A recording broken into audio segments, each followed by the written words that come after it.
মতো একজন ওই জ্ঞান বৈষ্ণব বাবাজি এসেছেন, যার জ্ঞান নেই। এসে বলতেন, বুড়িমা তুমি যে রান্না বসিয়ে দিলে, তুমি স্নান করো নাই? বলছেন না। এই কথা আবার বাড়িতে নিয়ে যাবেন না, কিন্তু ভুল হবে। বেদবিধি মার্কেট যদি উপরে চলে যান তাহলে করবেন। বুড়িমা বলছে না, স্নান করে নাই। তাহলে তুমি নিত্য ভোগ লাগাও আর তুমি এখন স্নান করো নাই? হ্যাঁ, আর কাপড়গুলো দেখা যাচ্ছে ময়লা, আর তুমি ভোগ লাগাও কি করে? না না না না, তাহলে গোবিন্দ তোমার হাতে সেবা নেবেন না।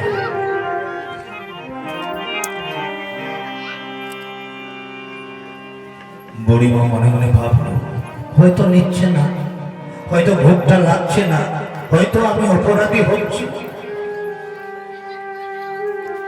বলছে, বুড়িমা তুমি প্রতিদিন এইভাবে স্নান করবে, স্নান করে তারপর রান্না বসাবে, তারপর ভোগ লাগাবে, তারপর তুমি প্রসাদ নেবে।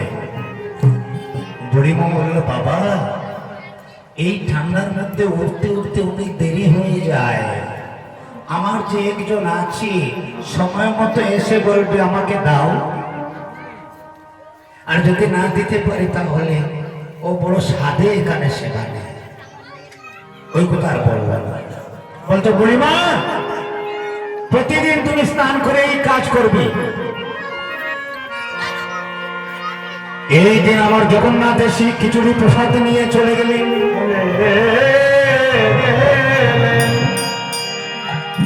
পরের দিন বুড়িমা সকালবেলা উঠে ঘর দূর ভালো করে জল দিয়ে, গোবর জল দিয়ে মুছিয়ে, কাপড়গুলো ধুয়ে পরিষ্কার করে, স্নান টান করে রান্না শুধু বসাচ্ছে। জগন্নাথ এসে বলবেন, বুড়িমা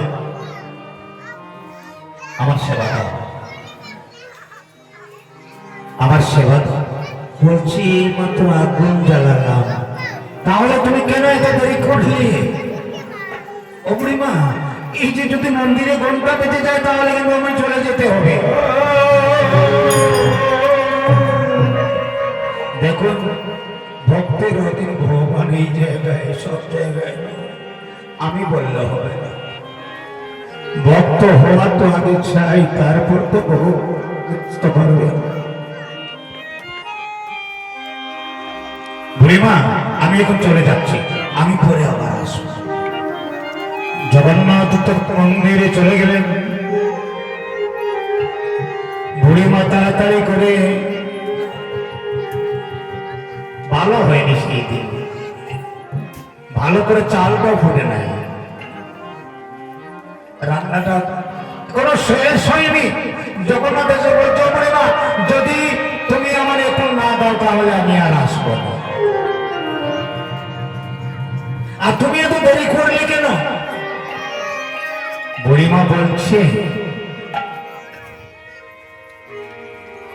যে একজন বাবাজি ছিল, এসে বলছি আমি প্রতিদিন স্নান টান করে পরিষ্কার কাপড় চোপড় নিয়ে তারপর রান্না বসানোর জন্য, তাই একটু দেরি হয়ে গেছে। না, তুমি এমন কাজ আর কোনোদিন করবে না।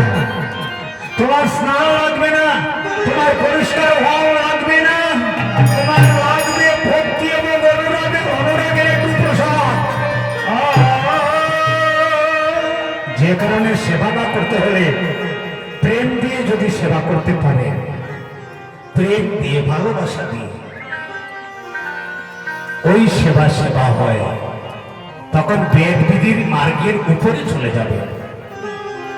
কুটির মধ্যে গুটিও হয় না। আছে, এখন নেই বলবো না, এখনো আছে, হয়তো আমি দেখতে পারছি না ওনাকে, এখনো আছে। যদি না থাকতেন তাহলে জগৎটাই থাকতো না। তখন বুড়িমাকে বলেছিল জগন্নাথ, তাড়াতাড়ি করো মা, তাড়াতাড়ি করো, তাড়াতাড়ি করো মা। এই যে তাড়াতাড়ি করো মা, তাড়াতাড়ি করো মা বলতে বলতে ওই বুড়িমার নাম হয়েছিল করমাবাই। নাম হয়েছিল করমাবাই। জগন্নাথ তাড়াতাড়ি করে গরম গরম খিচুড়ি একটু মুখে দিয়ে ওইদিকে মন্দিরের ঘন্টা বেজে গিয়েছে। তাড়াতাড়ি করে যখন এসে সিংহাসনে উঠলেন, জগন্নাথ মন্দিরের পূজারীও বাবা যেই সেই পূজারী নয়।